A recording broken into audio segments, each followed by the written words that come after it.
Za posna pesak torta sastojci za posnu pesak tortu, 1,5 vode, 6 kesica pudinga od vanile, 1, 2 ke šećera, 2 posna margarina, 3 kesice vanil šećera, 300 g mlevenog posnog keksa, 300 g kokosovog brašna, 300 g mlevenih oraha, 2 štangle posne čokolade.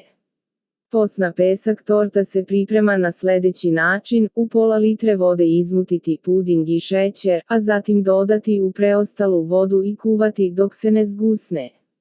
U vruću masu ubaciti margarin i mešati dok se potpuno ne otopi i sjedini. Masu podeliti na 3 jednaka dijela, pa u prvi deo umutiti vanil šećer i mleveni keks. U drugi deo umutiti vanil šećer i kokosovo brašno. U treći deo umutiti vanil šećer i mlevene orahe.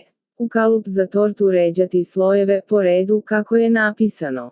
Za glazuru istopiti posnu čokoladu sa malo ulja pa premazati preko torte.